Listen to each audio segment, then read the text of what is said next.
જોઈ રહ્યા છીએ સ્ટોક સેક્ટર્સ બ્રોકરેજ હાઉસીસના રિપોર્ટ્સ પર. ગુડ મોર્નિંગ ચાની શરૂઆત આજે હું એલ્કેમ લેબ્સથી કરીશ તો ખૂબ જ પોઝિટિવ નંબર્સ આપણે જોવા મળ્યા હતા અને બ્રોકરેજ રિપોર્ટ પણ અહીંયા ખૂબ જ એક શાનદાર જોવા મળી રહ્યા છે. HSBC તરફથી અહીંયા હોલ્ડ રેટિંગનો રિપોર્ટ તેઓ આપી રહ્યા છે. લક્ષ્યાંક વધારીને તેમને 5,170 રૂપિયા પ્રતિ શેર કર્યા છે. અહીંયા તેમનું કહેવું છે કે કંપનીના પરિણામ ડેફિનેટલી મજબૂત રહ્યા છે. ખાસ કરીને R&D ખર્ચમાં જે ઘટાડો આવ્યો છે તેનો સારો સપોર્ટ જે છે તે કંપનીના ફ્રન્ટ પર જોવા મળી રહ્યો છે.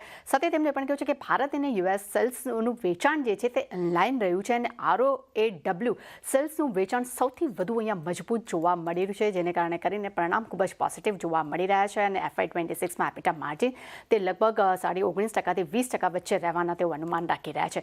નોમુરા તરફથી આપણને બાય રેટિંગનો રિપોર્ટ મળી રહ્યો છે. લક્ષ્યાંક તેમને 6,860 રૂપિયા પ્રતિ શેર એલ્કેમ લેબ્સ માટે આપ્યા છે. અહીંયા તેમનું કહેવું છે કે તમામ સેગમેન્ટમાં કંપનીનો એક મજબૂત ગ્રોથ જોવા મળે છે. ભારત અને US ગ્રોથ પણ મજબૂત છે, પરંતુ સામે કંપની જે છે તે માર્કેટથી 100 થી 150 બેસિસ પોઈન્ટથી વધુનો ગ્રોથ અહીંયા આપી શકે છે અને USમાં પહેલાં જ્યાં મિડ સિંગલ ડિજિટ ગ્રોથના અનુમાન રાખ્યા હતા, હવે કંપનીએ તેને વધારીને ડબલ ડિજિટ કર્યા છે. એટલે ખૂબ જ એક ઇન્ટરેસ્ટિંગ નંબર્સ અહીંયા જોવા મળી રહ્યા છે અને તેમને ખાસ કરીને બ્રોકરેજ હાઉસ મુજબ કંપનીના વેલ્યુએશન પણ હવે અત્યારે તેમને યોગ્ય લાગી રહ્યા છે. એટલે એલ્કેમ લેબ માટે અહીંયા ખૂબ જ એક પોઝિટિવ નંબર્સ અને પોઝિટિવ બ્રોકરેજ હાઉસ અહીંયા ઓવરઓલ જોવા મળી રહ્યા છે.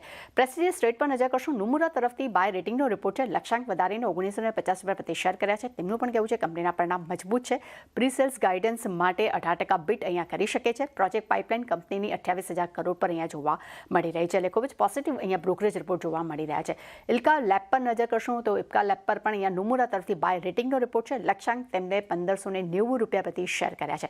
અહીંયા તેમનું કહેવું છે કે કંપનીના પરિણામમાં ખાસ કરીને સેલ્સ, એપિટા, નફો જે છે તે ખૂબ જ પોઝિટિવ રહ્યો છે. નફો લગભગ અહીંયા 18%ની ઉપર અહીંયા વધતો જોવા મળી રહ્યો છે. એટલું જ નહીં, એક્સ યુનિકેમ બિઝનેસમાં પણ કંપનીનો 10 થી 20%નો ગ્રોથ ઓવરઓલ જોવા મળ્યો છે અને કંપની આઉટલુક અને ગાઈડન્સ બંને તેઓ અહીંયા પોઝિટિવ ધરાવી રહ્યા છે.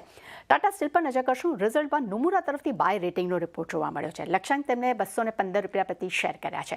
અહીંયા તેમનું કહેવું છે કે મજબૂત વોલ્યુમ અને કોસ્ટ મેનેજમેન્ટથી એબિટા અહીંયા બિગ થતા જોવા મળી રહ્યા છે અને ખાસ કરીને નેધરલેન્ડ પ્લાન્ટના જે માર્જિન ખાસ કરીને યુકેના જે નરમાસ જે હતી તેને અહીંયા બેલેન્સ કરતું જોવા મળી રહ્યું છે અને ખાસ કરીને આવનારા સમયમાં એટલે કે Q3માં પ્રાઇસ જે છે તે નબળા રહી શકે છે, પરંતુ ઓવરઓલ આઉટલુક અહીંયા તેઓ પોઝિટિવ આપી રહ્યા છે.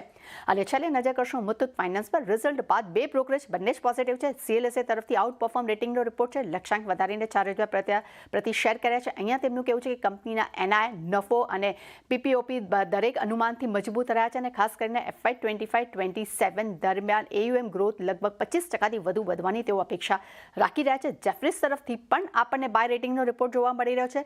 લક્ષ્યાંક તેમને 4,000 રૂપિયા પ્રતિ શેર કર્યા છે. તેમનું પણ કહેવું છે કે વાર્ષિક ધોરણે કંપનીનો નફો 87% અહીંયા જોવા મળ્યો છે. ઓવરઓલ EPS CAGR 26 FY26-27 દરમિયાન 36% અને ROE જે છે તે 24%થી પણ વધુ રહેવાની તેઓ અપેક્ષા રાખી રહ્યા છે. એટલે ચાની ઘણા જ બ્રોકરેજ ઉપર છે, પણ ખાસ કરીને જે મુથુટ ફાઇનાન્સ ખાસ ફોકસમાં જોવા મળી શકે છે.